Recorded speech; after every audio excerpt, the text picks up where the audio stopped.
Hey, what's going on, everybody? My name is Y, And my name is Rogue. and today we're going to be going over our little interpretation of certain things to come during Overwatch, like strategies and tricks and stuff like that. We're going to be watching over, and you'll be able to see it too, a gameplay of a 6v6 payload, I think it was. Yep. And we're competitive TF2 players, not super high up in the ranks, so nothing like that. But we're just going to go through it from a slightly TF2 point of view. We might be comparing it to some TF2 things, but it's mostly going to be compared to like all other games in general. Right, So, we're going to try and keep it to things applicable to all situations like this. So yeah, a different thing in Overwatch that's different from TF2 or any other payload-based game. In this one, you have to fight for a midpoint before getting the payload, and it's kind of hard to tell from what we've been given, like information-wise.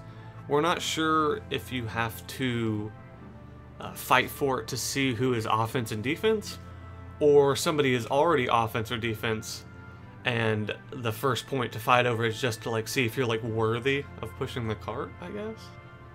Right.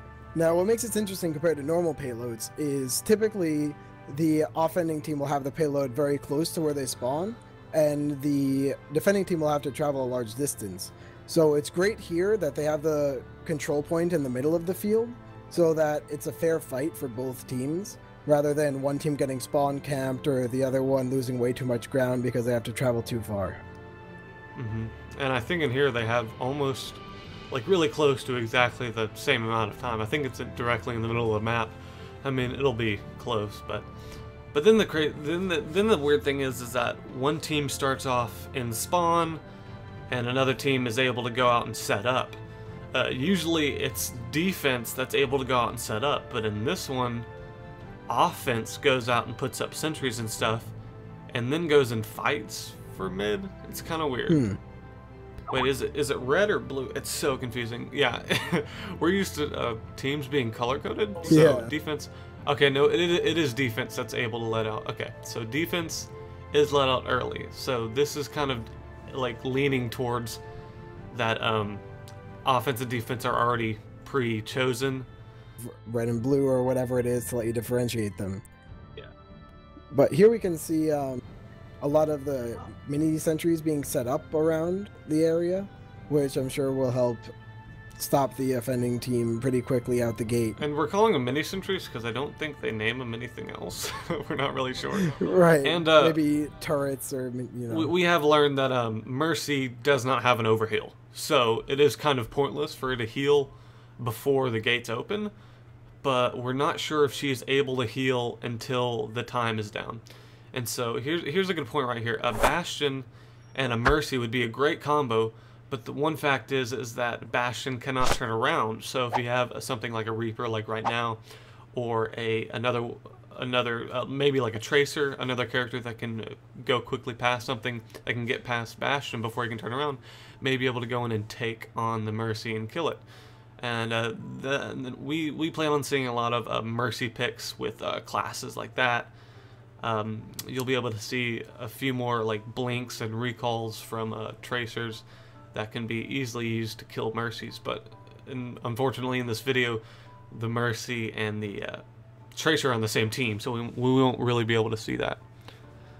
Right. What we did see there, though, was the Reaper using the Death Blossom. He caught the Bastion and Mercy in a very small corridor, so they couldn't even escape once he got in there. So if he blocks you, and if you're in a room, you're pretty much dead. And you just saw a Tracer stick that Reinhardt, and yeah, the Tracer itself, with the lowest health in the game, 150 health, just took down a tank character, I think single-handedly. And a big different thing that we're not kind of used to in this game is that they have melee, which is kind of weird for us. Like, we had melee weapons in tons of other games, but there's never really been a class-based shooter with random different guns that's not realistic like Call of Duty, where you can kind of run up and just smack someone with the butt of your weapon. And you said that every class does have a melee weapon? A melee? Yeah, I'm pretty sure that Blizzard confirmed that, yeah. Okay, that all of them can actually have a melee, so it's not certain people. And there's Reinhardt with a Mercy, And in this one, a Mercy cannot have an Uber charge or anything similar to that, to where people are invulnerable, but I think she has a choice to give you either a damage boost or a like an armor boost or whatever.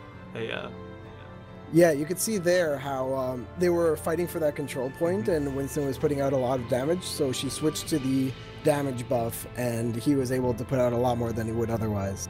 And a good point right here, her setting up that teleporter really helped this Tracer get into position, and there's a really good trick that's been seen from Yes. We don't really have a name for that yet, but it's when you're able to blink down and stick someone and then recall back. I was saying that would be a huge like part in killing Mercies, because I would be easily able to drop down there and stick a Mercy and run back up. And if you're able to do that more than twice, well, if you're able to do that tons of times through the games, then being the Tracer for your team would be a really good thing, if you're able to just get the Mercy down over and over again. Yeah, what's especially noteworthy there is how it was such a huge, dense fight, and the Tracer was still able to go in, stick Reinhardt, the massive tank, and then get back out completely unscathed. And if you didn't know, the recall, when you recall, you get back your ammo and health. You're not just not just running backwards. You're actually reversing through time. So, however much health you had 3 or 4 seconds ago, that's how much you have. They haven't let out exact numbers and stuff, so most of these things will be approximate, like how long it takes to charge a blink and stuff. And if you didn't know, you have 3 blinks and I think 1 recall after a certain amount of time. And another thing to point out with the Tracer is with her blink ability, and if you know the map well enough, when there's another character that's gotten to a great position, like how that Widowmaker was up there, she might be able to quickly go and like take care of her. If her team's like there's a Widowmaker up there, Tracer would be the best one to blink upstairs and take her down in a matter of seconds, instead of her team shooting projectiles at the Widowmaker, letting her dodge it, and perhaps killing more people on the team, and just kind of being an annoyance, almost like a scout. Right, and even if it doesn't work out, then you can sort of hedge your bets and just recall if it doesn't look too good. And you may tell we're not talking about tanks much, mostly because we're not really used to tanks, so there's not a lot we know about tanks to begin with. Like also this Zenyatta, which is the character they're playing right now. There's not a lot known about how these people deal damage and what their weapons do and such. But tanks are pretty new to us, but they seem to be pretty straightforward. They're huge, they have a lot of health, and they can do tons of damage, and they both seem to have some type of shield. Or is that only... That's only Reinhardt. Winston... I think Winston has one that puts it around him. Winston has a bubble shield, and he has a front shield. Right. Oh, and that's another really cool thing about Mercy that not a lot of medics have in other games. Well, besides Blizzard's games. I think most of their medics can, like, recall people. But, yeah, being able to recall people from the dead is a great thing. Yeah, there's a great example of that later on, but Yeah. what's also really worth mentioning is that if it's a big firefight and you revive people in the middle of the firefight, if they're just going to die again, then you waste time that they could have spent respawning, and you have to wait for it to cool down. So you have to make sure you wait for the right time. Yeah, there's also an intelligent thing in it. And now what we're seeing right here is what I'll go over in a second. If you didn't see what happened, the Hanzo, he jumped down from his post to bait the Reinhardt into charging, and then ultimately just climbed back up. And I'm not sure if there's a little loophole where while climbing you can't be pinned or something like that, because I think it would be hard for someone to pin you if you're hugging to a wall. In games where, in FPS games, things like height advantage are so huge, and even then, someone like Hanzo can shoot down at the tanks, whereas the tanks can't do anything to him way up there. And what's about to happen right now is Tracer's going to be in a fight with a Widowmaker or a Pharah, I think, and she does what we're calling a behind recall. We're not really sure what it is, but if you're able to blink in front of people and then recall behind them without them knowing, then you can get behind someone and easily take them down. See right here, she goes back and recalls right behind the who is that? Right behind the Symmetra, And as you can see, she's still looking forward and almost searching for Tracer. Yeah, what's great about that too is once she got behind, she was able to melee, and even the Reaper knew that she was there, but neither the Reaper nor the Widow could see her. And now, even once she finished the job, the Tracer was able to stick the teleporter and take out the teleporter all at the same time. Now we see the Winston and Bastion happen to, well, tend to stay on the cart almost like 70% of the time. I'm not sure how long the Winston's shield, bubble shield, can hold, but he seems to be turning it on and keeping it on for as long as he can, blocking the entire cart. And it looks like it refilled pretty quickly too. There's only a couple seconds between when he did it. I also like that you can stand on the cart, and even right now, Torbjorn has a sentry on the cart, which is really different from any game that has any kind of turrets. Yeah. Because now it'll be, if you're not smart and he has a level 2 or level 3 turret up there, it'll be very difficult to get into that cart and then get away without dying. Yeah, definitely. So now, yeah, we can really see the cart is defended by the bubble shield, has a sentry on it, and Mercy's there supporting Torbjorn to make sure they can stay up. And they're just steamrolling right into this last point. And it's very effective, definitely. Now this is when we're going to see the tank classes take tons of effect. I'm not sure what just took down that turret, but I think it might have been the Zenyatta at the top of the building. I think it was shooting down the turret. The turret might have a small a vertical mess up. I'm not sure. I'm not sure if it'll be able to, because I mean, if you're vertically above it and behind the turret, I'm not sure if it's going to be fast enough to turn around and shoot you if you stay around corners and such. But here you're going to see the Reinhardt's shield taking a lot of effect. His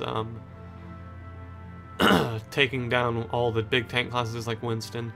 Tracer coming in and just recalling back to certain places where people can't even see her. Yeah, and this is really one of those, we haven't seen too many huge team fights. We saw one at the midpoint before, and we're seeing one again now.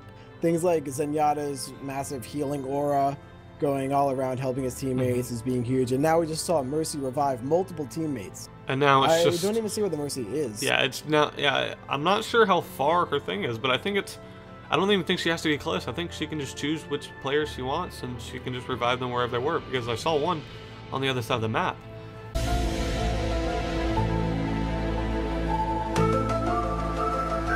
And so now it was pretty much almost 6v6 right on the cart, and that doesn't happen a lot in other 6v6 games, types of games. Yeah. And you can see there's a teleporter right on the cart.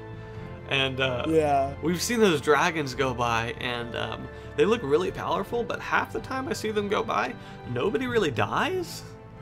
I'm not sure how long. Okay, there's a defender victory. So, at some point in time, there are defenders in offense, just like any other game. But they don't really talk about the way it's all chosen and stuff. And I mean, it's whatever. But well, thank you for watching this video. Hopefully you enjoyed our take on the gameplay trailer of the 6v6 payload map. Hopefully we went over the points that they really didn't in their commentary, because I think they were just doing a shoutcast. They really weren't doing commentary on the game itself. Right. But hopefully we've answered some questions people have had. Hopefully we're not the only ones that have had these certain thoughts. If you found other things that might be cool, like other tricks or something that you saw that we have not, please write in the comments, and we'll try to talk about it as much as we can. Yeah, we're going to keep our eyes open too for more gameplay. Anything that Blizzard gives to us, we're going to try and get to as soon as we can. You know, right now there's not too much to go off of, but we're excited to see more.